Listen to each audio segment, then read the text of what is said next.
Class 11 അഥവാ +1 admission എടുത്ത ആളുകളോടാണ്. നിങ്ങൾക്ക് 2 വർഷമാണ് ഇനിയുള്ളത് അല്ലേ, +1 +2. ഇത് കഴിഞ്ഞ് നിങ്ങളൊരു കോമ്പറ്റീറ്റീവ് എക്സാം, ഏത് കോമ്പറ്റീറ്റീവ് എക്സാം ആയിക്കോട്ടെ, ഇപ്പം നീറ്റ്, JEE ആയിക്കോട്ടെ, ക്യുവറ്റ് പോലത്തുള്ള ഏത് എക്സാംസ് എഴുതാൻ പോകുന്നവരായാലും നിങ്ങൾ ഏറ്റവും കൂടുതൽ ചെയ്യേണ്ട മോഡൽ എക്സാം എഴുതി പ്രാക്ടീസ് ചെയ്യുക എന്നുള്ളതാണ്. അപ്പോൾ നിങ്ങൾ ബോർഡ് എക്സാം എന്ന് പറയുന്നത് അതങ്ങനെ ഒരു ലൈഫിൽ അങ്ങ് കടന്നു പോകണം മക്കളെ. അത് എന്തായാലും നിങ്ങൾ പാസ്സായി പോകും. പക്ഷെ അതിനൊക്കെ അപ്പുറത്തേക്ക് നിങ്ങൾ പ്രൊഫഷണൽ കോഴ്സിൽ കയറാൻ ആഗ്രഹിക്കുന്നവരാണെങ്കിൽ നിങ്ങൾ ഈ 2 വർഷവും അടിപൊളിയായിട്ട് ബോർഡ് എക്സാമിനോടൊപ്പം എൻട്രൻസ് എക്സാമും തയ്യാറെടുത്ത് പോയാൽ മാത്രമേ നിങ്ങൾ വിചാരിക്കുന്ന രീതിയിൽ നിങ്ങൾക്ക് എന്ത് ചെയ്യാൻ വേണ്ടി പറ്റുള്ളൂ, റിസൾട്ടിലേക്ക് എത്താൻ വേണ്ടി പറ്റുള്ളൂ.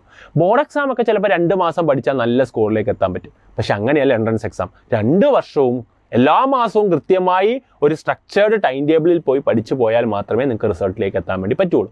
അതിനാണ് സൈലത്തിന് കിങ്സ് 11 ബാച്ചുകളായിക്കോട്ടെ, ഇൻ്റഗ്രേറ്റഡ് സ്കൂളുകളൊക്കെ ഉള്ളത്. അപ്പോൾ ഇവിടെയുള്ള കുട്ടികൾക്കായിട്ട് എല്ലാ മാസവും സൈലം എന്ത് ചെയ്യാൻ വേണ്ടി പോവാണ്, ഈ വർഷം തൊട്ട് +1 കുട്ടികൾക്ക് ഒരു ഓൾ കേരള നമ്മൾ എന്ത് ചെയ്യാണ്, മോഡൽ എക്സാം നടത്താൻ വേണ്ടി പോകണം. അപ്പോൾ ഇപ്പോൾ +1 പഠിക്കുന്ന കുട്ടികൾ, പിന്നെ സൈലത്തിൽ പഠിക്കണമെന്നില്ല, സൈലത്തിന് പുറത്ത് പഠിക്കുന്ന കുട്ടികളായാലും നിങ്ങൾ എവിടെ പഠിക്കുന്ന കുട്ടികൾ, നിങ്ങൾ ഇനി എൻട്രൻസിന് പോകുന്നില്ലെങ്കിൽ നിങ്ങൾക്ക് ഇത് വന്ന് എഴുതി നോക്കാം, എങ്ങനെയുണ്ടെന്നും കാര്യങ്ങളൊക്കെ നിങ്ങൾക്ക് മനസ്സിലാക്കാനുള്ള ഒരു ഓപ്പർച്യൂണിറ്റിയാണ് ഈ ഒരു എക്സാം തരുന്നത്. അപ്പോൾ ഒരു ഓൾ കേരള +1 ഇപ്പോൾ ഉള്ള കുട്ടികളുടെ ഒരു കോമ്പറ്റീഷനിൽ നിങ്ങൾക്ക് ഭാഗമാകാം. പറഞ്ഞത് നിങ്ങളുടെ റാങ്ക് നിങ്ങൾക്ക് അറിയാൻ വേണ്ടി പറ്റും. നീറ്റിൻ്റെ അതേ മോഡൽ എക്സാം, JEEയുടെ അതേ മോഡൽ എക്സാം ഒക്കെയാണ് നമ്മൾ നടത്താൻ വേണ്ടി പോകുന്നത്. അപ്പോൾ ഒന്ന് ശ്രദ്ധിക്കുക. അപ്പോൾ നമ്മൾ പറയാൻ വേണ്ടി പോകുന്ന ഒന്ന് ശ്രദ്ധിക്കും മക്കളെ നിങ്ങളെല്ലാവരും. ഇത് നമ്മൾ എന്തിനാണ് നടത്തുന്നത്? Time management. അതാണ് ഏറ്റവും മെയിൻ കാര്യം എന്ന് പറയുന്നത്. ഈ എൻട്രൻസിനെ സംബന്ധിച്ചിടത്തോളം ബോർഡ് എക്സാം പോലെ അല്ല.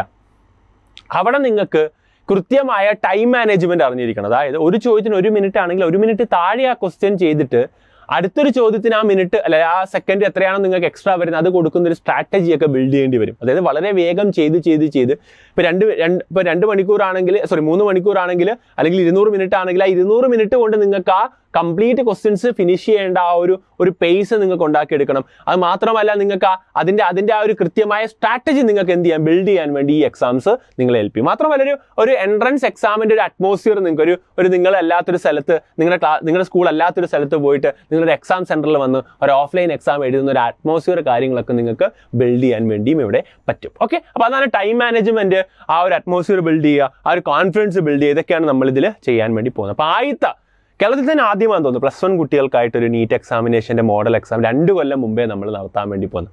അപ്പോൾ സൈലത്തിൽ എല്ലാ മക്കളും എഴുതണം, പുറത്തുള്ളവരും എഴുതണം. കിങ്സ് 11 ബാച്ച് ആയിക്കോട്ടെ, ഇൻ്റഗ്രേറ്റർ എന്തായാലും നമ്മൾ കമ്പൽസറി എന്തായാലും നമ്മുടെ സ്കൂളിലുള്ള എല്ലാവരും എഴുതും. അതുപോലെ നിങ്ങളും എന്ത് ചെയ്യണം, പുറത്തുള്ള ആളുകളും എന്ത് ചെയ്യണം, ഈ എക്സാംസ് വന്ന് എഴുതി നോക്കണം. അപ്പോൾ എന്തൊക്കെയാണ് ഇതിനകത്തുള്ളതെന്നുള്ളതാണ് നമ്മൾ പറയാൻ വേണ്ടി പോകുന്നത്. ഏതൊക്കെയാണ് എന്നൊക്കെയാണ് ഇതിൻ്റെ ഡേറ്റ് കാര്യങ്ങളൊക്കെ. ജൂലൈ 28-നാണ് ആദ്യ എക്സാം. അപ്പോൾ ആദ്യ എക്സാമിൽ എന്തൊക്കെയാണുള്ളത്? നീറ്റുകാർക്കും JEEക്കാർക്കും കൃത്യമായ സിലബസ് ഉണ്ട്. ആദ്യം നിങ്ങൾ നോക്കുക, JEEക്കാരുടെ സിലബസ് ആണ്. ഇത്രയും ചാപ്റ്റേഴ്സാണ് JEEക്കാർക്കുള്ളത്.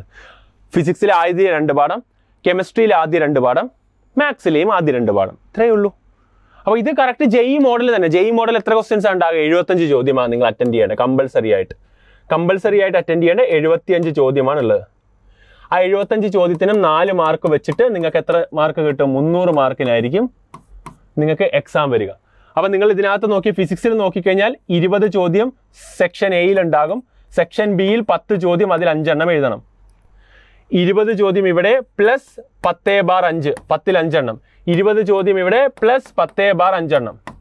ഇങ്ങനെ 25 75 × 4 300 മാർക്കിനായിരിക്കും എക്സാം വരിക. റെഡിയല്ലേ? അപ്പോൾ ഈ 10 ചോദ്യം എന്ന് പറഞ്ഞാൽ സെക്ഷൻ ബി ആണ്. അത് ന്യൂമറിക്കൽ ചോദ്യങ്ങളാണ്. ന്യൂമറിക്കൽ എന്ന് പറഞ്ഞു കഴിഞ്ഞാൽ നിങ്ങൾ എല്ലാവരെയും ക്ലാസ്സിൽ ചെയ്യിക്കുന്നുണ്ടാവും. JEE ക്ലാസ്സിൽ എന്തായാലും നമ്മൾ ചെയ്യിക്കുന്നുണ്ടാവും. അതായത് ചെയ്ത് വരുമ്പോൾ ഒരു ന്യൂമറിക്കൽ വാല്യൂ തരും. ആ വാല്യൂ ആണ് നിങ്ങൾ എന്ത് ചെയ്യേണ്ടത്, അവിടേക്ക് സബ്സ്റ്റിറ്റ്യൂട്ട് ചെയ്യേണ്ടത് അല്ലേ? ആ ഉത്തരം ഇവിടെ ഓപ്ഷൻസ് ഉണ്ടാവില്ല, മൾട്ടിപ്പിൾ ചോയ്സ് ആയിരിക്കത്തില്ല. ABCD എന്ന് ഓപ്ഷൻ കാണില്ല. പകരം നിങ്ങൾ ഇക്വേഷൻ ഇട്ട് കൊടുക്കുമ്പോൾ, ഫോർ എക്സാമ്പിൾ ഇപ്പം നിങ്ങൾ x = ut + ½ AT² ഇട്ട് കൊടുത്തപ്പോൾ നിങ്ങൾക്ക് എല്ലാം കഴിഞ്ഞപ്പോൾ 30 എന്ന് കിട്ടി. ആ 30 അവിടുത്തെ ന്യൂമറിക്കൽ ആൻസർ എന്ന് പറയുന്നത്, അതാണ് ന്യൂമറിക്കൽ പ്രോബ്ലംസ് എന്ന് പറയുന്നത്. അപ്പോൾ അങ്ങനെ section A, section B type of നിങ്ങൾക്ക് ക്വസ്റ്റ്യൻ പേപ്പർ കാണാൻ വേണ്ടി പറ്റും. നിങ്ങളത് ആൻസർ ചെയ്യുമ്പോൾ നിങ്ങൾക്കത് മനസ്സിലാകും. അപ്പോൾ അങ്ങനത്തെ ടൈപ്പ് ഓഫ് ചോദ്യങ്ങളാണ് ഇൻറ്റീജർ അഥവാ ന്യൂമറിക്കൽ ടൈപ്പ് പ്രോബ്ലംസ് ആണ് നമ്മൾ അവിടെ തരാൻ വേണ്ടി പോകുന്നത്. അപ്പോൾ എക്സാക്ട് JEE പാറ്റേൺ ചോദ്യങ്ങൾ അല്ലെ JEE പാറ്റേൺ എക്സാം 2 വർഷം മുമ്പേ നിങ്ങൾക്ക് എന്ത് ചെയ്യാൻ വേണ്ടി പറ്റും, ഇവിടെ എഴുതാൻ വേണ്ടി പറ്റും JEEയുടെ. അതുപോലെ തന്നെയാണ് നീറ്റിൻ്റെ same physics, chemistry, botany, zoology. നീറ്റിൻ്റെ 4 സബ്ജക്റ്റുകളാണല്ലോ. 4നും 2 chapter, units and measurement, motion straight ലൈനും, ബേസിക് കോൺസെപ്റ്റ്സും, സ്ട്രക്ചർ ഓഫ് ആറ്റവും, biology classification, plant kingdom, living world, animal kingdom അല്ലേ? 2 പാഠങ്ങളാണുള്ളത്. ഇവിടെ എത്ര ചോദ്യങ്ങളാണ് വരിക? 35 എണ്ണം സെക്ഷൻ എയിൽ വരും. സെക്ഷൻ ബിയിൽ 15 എണ്ണം ഉണ്ടാകും. അതിൽ 10 എണ്ണം എഴുതണം. അപ്പം മൊത്തം എത്രയായി? 35ഉം 10ഉം 45 എണ്ണമായി. 45 എണ്ണം വെച്ച് 4 എണ്ണം ആകുമ്പോൾ 180 ചോദ്യങ്ങളാകും. 4 മാർക്ക് വെച്ചിട്ട് നിങ്ങൾക്ക് എത്രയാണ് 720 മാർക്കിലായിരിക്കും ഇവിടെ എന്ത് വരിക, നീറ്റിന്റെ ഫുൾ മാർക്ക് വരിക. റെഡി? അപ്പൊ ഇവിടെയും 45 എണ്ണം വരും, ഇവിടെയും 45 എണ്ണം വരും ചോദ്യങ്ങൾ, ഇവിടെയും 45 എണ്ണം വരും. അപ്പൊ ഇങ്ങനത്തെ ഒരു നീറ്റിന്റെ അതേ പാറ്റേൺ എക്സാം എഴുതാനുള്ള ഒരു ഓപ്പർച്യൂണിറ്റിയാണ് നിങ്ങൾക്ക് ഇവിടെ കിട്ടുക. 14 ജില്ലയിലും ഉണ്ടാകും. രജിസ്റ്റർ ചെയ്യുക, താഴെ ലിങ്ക് ഉണ്ടാകും. എന്തായാലും കമ്പൾസറി ആയിട്ട് സൈലത്തിൽ എല്ലാ കുട്ടികളും എഴുതണം. പുറത്തുള്ളവരും എന്ത് ചെയ്യുക, എഴുതുക, അടിപൊളിയാക്കുക. 2 കൊല്ലം കൊണ്ട് നമ്മൾ നിങ്ങളെ വിചാരിച്ച ഒരു ടെൻഷനും ഇല്ലാതെ, അല്ലേ, ഒരു വർഷവും നമ്മൾ നഷ്ടപ്പെടാതെ ആദ്യ ചാൻസിൽ തന്നെ നമ്മൾ എന്ത് ചെയ്യും, ഇത് ക്രാക്ക് ചെയ്യും എന്നുള്ള ഒരു ഓപ്പർച്യൂണിറ്റിയാണ് നിങ്ങൾക്ക് ഇവിടെ കിട്ടാൻ വേണ്ടി പോകുന്നത്. All the best guys.